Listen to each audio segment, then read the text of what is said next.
O Senhor esteja convosco. Ele está no meio de nós. Proclamação do Evangelho de Jesus Cristo, segundo Marcos. Glória a vós, Senhor. Naquele tempo, Jesus disse à multidão: quem é que traz uma lâmpada para colocá-la debaixo de um caixote ou debaixo da cama? Ao contrário, não a coloca num candeeiro? Assim, tudo que está escondido deverá tornar-se manifesto, e tudo que está em segredo deverá ser descoberto. Se alguém tem ouvidos para ouvir, ouça. Jesus dizia: prestai atenção no que ouvis. Com a mesma medida com que medirdes, também vós sereis medidos, e vos será dado ainda mais. Ao que tem alguma coisa será dado ainda mais, do que não tem, será tirado até mesmo o que ele tem. Palavra da salvação. Glória a vós, Senhor.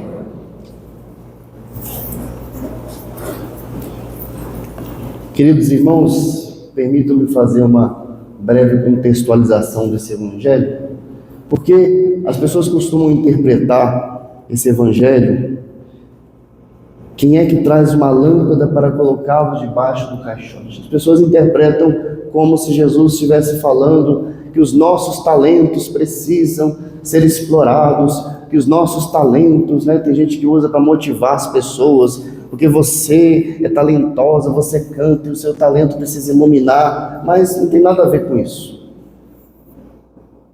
Um trecho do Evangelho não pode ser lido fora do contexto literário, então você tem que ler o que vem antes para poder entender o que está sendo dito agora. E esse Evangelho é uma continuação do que nós ouvimos ontem. Ontem Jesus falava da palavra de Deus que dá frutos, do semeador que lança a semente. Então nós temos um bloco aqui de ensinamentos de Jesus sobre a palavra de Deus.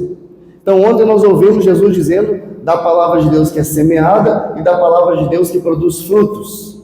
Agora Jesus está falando da palavra de Deus que ilumina. Ontem é a palavra que dá frutos e hoje é a palavra que ilumina.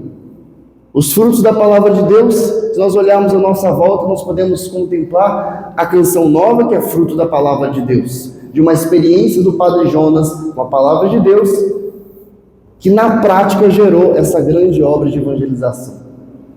Outras obras de caridade, que a partir de uma experiência do fundador com a palavra de Deus, e da experiência que você tem com a palavra de Deus, precisam gerar frutos na prática.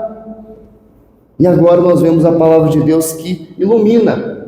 É uma referência, na verdade, ao Salmo 119, que diz: a palavra de Deus é uma lâmpada que ilumina os meus passos e luz que ilumina o meu caminho.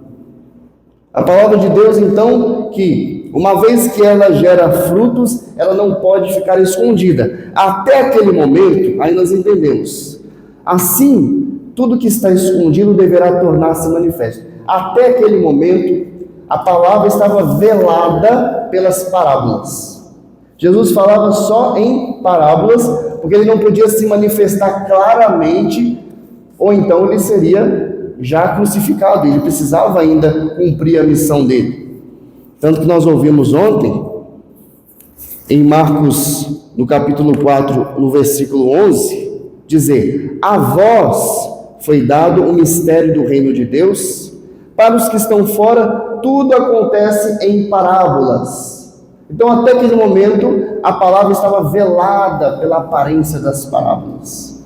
Mas no momento em que Jesus morre, ressuscita e o Espírito Santo vem sobre a igreja, toda a igreja é capaz, pela ação do Espírito Santo, de interpretar as palavras de Jesus. Tanto é que os apóstolos, eles escreveram os ensinamentos depois disso, explicando para nós os ensinamentos de Jesus. E agora, o que cabe a nós?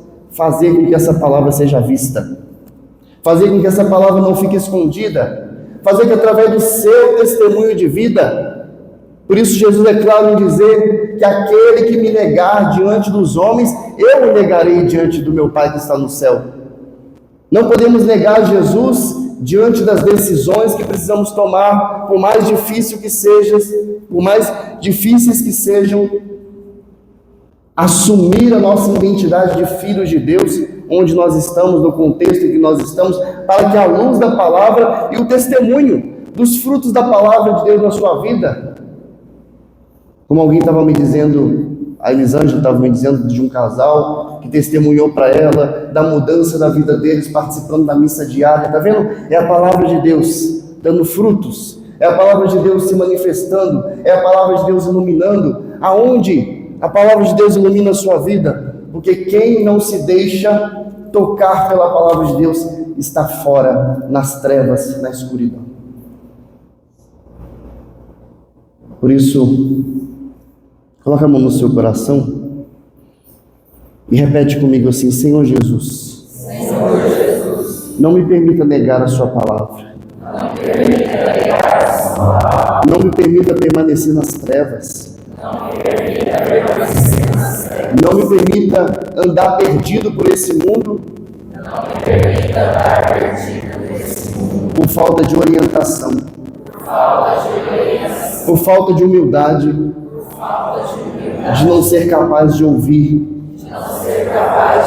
De praticar. E de testemunhar a sua palavra.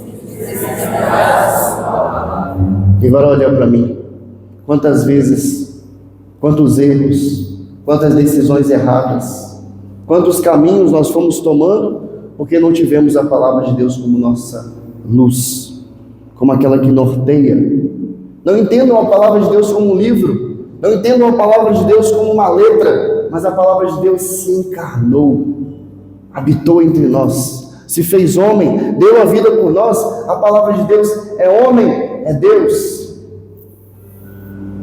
Deus não é um amuleto que nós colocamos no bolso.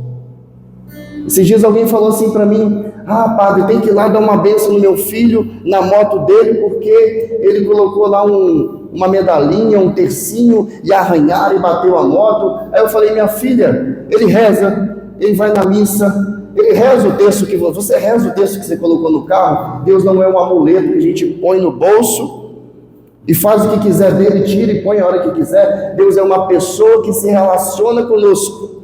Ele abençoa sim, Ele protege sim, mas Ele quer relacionamento. Ele quer que você pergunte para Ele: Senhor, aonde, como eu faço isso? Para onde eu vou? De que jeito? Senhor, eu devo fazer isso? Eu devo entrar nesse relacionamento?